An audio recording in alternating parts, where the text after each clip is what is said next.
visibilidade, popularidade, querer envolver apenas em grandes projetos, fazer algo que todos vão ver, que tem importância, que está na moda ou que vai dar alguma promoção pessoal. Esse é o motivo de muitas pessoas, eu digo cristãos, servirem a Deus, quererem impressionar com seguidores, com visibilidade, com fama, com agenda cheia, com projetos que estão sob os holofotes da sociedade, mas nem todos. Graças a Deus pela vida de José de Arimateia. Ninguém nunca ouviu falar muito antes dele, antes do ministério terreno de Jesus, e nem depois desse ato dele, quando ele pediu permissão para sepultar o corpo de Jesus. E o que nós podemos aprender com essa atitude? Vamos ver o que a palavra de Deus nos ensina. Qual grande importância tem pedir para sepultar o corpo de Jesus? Vamos lá. Aonde todos os discípulos tinham abandonado, tinham fugido, aonde Jesus tinha sido crucificado como criminoso, como alguém rejeitado, fora da cidade, esse homem que amava o Senhor, mas o amava no seu anonimato, não tinha visibilidade pública, não tinha nenhuma função onde todos pudessem vê-lo e segui-lo e admirá-lo, mas o coração dele amava o Senhor a ponto dele arriscar a própria vida pedindo para sepultar aquele homem que foi rejeitado pelas pessoas, foi tido como criminoso, como um fracassado ao morrer na cruz. Mas José de Arimateia sabia quem ele era. E nos planos de Deus, o corpo de Jesus precisava ser sepultado para que todos vissem que ele morreu, que ele foi sepultado, que ficou 3 dias e todos os guardas ali cuidando da sepultura de Jesus para que não houvesse dúvida. Será que Jesus mesmo morreu, não morreu? Será que ele existiu, não existiu?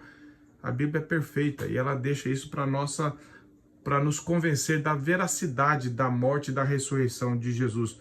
O fato é que nós não ouvimos falar dele antes do ministério dele, não ouvimos falar mais a respeito dele depois, nada sabemos, a não ser que ele era um discípulo que amava Jesus, que honrou Jesus na sua morte, quando todos deram no pé, ou desconfiaram, acharam que Jesus tinha sido fracassado, não queremos mais, talvez muitos pensassem, nos identificar com alguém que morreu sem poder se salvar.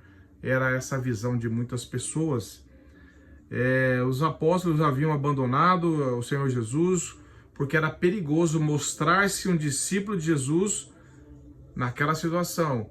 E outra, que vantagem eles teriam em seguir agora a Jesus morto pelos soldados romanos, pelo povo?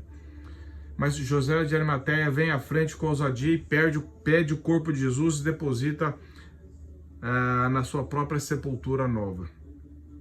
E aqui traz um ensinamento muito precioso para a minha vida e para a sua, que J. Serralli nos chama a atenção, e eu queria que você prestasse atenção, porque ela conforta o nosso coração, ela edifica as nossas vidas, ela nos faz repensar o nosso serviço a Deus, se estamos atrás apenas de visibilidade na internet, ou na igreja local, ou entre a família, ou na sociedade.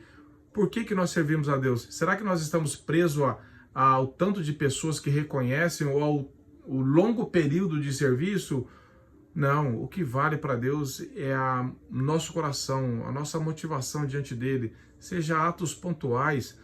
Talvez Deus te deu um ministério público de pregação, de ensino, em que área for. Cuidado do seu coração, cuidado do meu coração, eu devo ter cuidado para que nós façamos isso com humildade, não trazendo visibilidade nenhuma para nós, mas apenas para Deus. E talvez Deus tenha te usado de uma forma mais anônima, pontual, como fez com José de Arimateia, e graças a Deus pela sua vida e pela minha, se estamos nesse caminho. Se temos feito com a motivação correta. Olha só o que J. Serralli diz sobre isso. Abre aspas. Esse fato nos traz muito consolo e encorajamento. Ele nos mostra que existem aqui na terra pessoas retraídas que conhecem ao Senhor e são conhecidas por Ele, mas que são poucos conhecidas pela igreja. Vemos que há diversidades de dons entre o povo de Cristo. Alguns glorificam a Deus mais passivamente, outros o glorificam ativamente. Alguns têm a vocação de edificar a igreja e ocupar um lugar de projeção pública. Mas há outros, como José de Arimateia, que só vêm à frente em ocasiões de especial necessidade. Mas todos, individualmente, são guiados por um único Espírito. Todos, e cada um glorificando a Deus através de diferentes maneiras. E Riley continua. Que essas coisas nos ensinem a sermos mais esperançosos. Devemos crer que muitos ainda chegarão do Oriente ao Ocidente e se assentarão com Abraão, Isaque e Jacó no reino dos céus.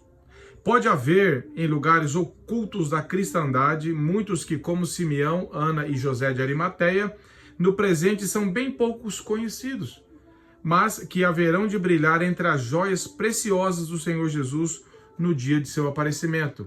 Fecha aspas.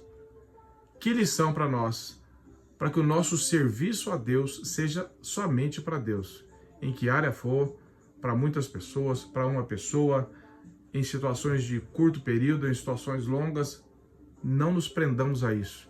Cuidemos do nosso coração, aprendamos com isso que o serviço a Deus depende da graça dele na nossa vida, nos tornando com um coração quebrantado e humilde, fazendo tudo para a glória de Deus, independente de quem está vendo, de visibilidade ou não. Deus está vendo e isso é o que importa. Que Deus nos dê um coração assim. Amém? Que Deus faça isso na sua e na minha vida. E eu peço que você compartilhe essa mensagem, porque certamente a palavra de Deus nos edifica e pode edificar outras pessoas. Deus te abençoe e até o próximo, se Deus permitir.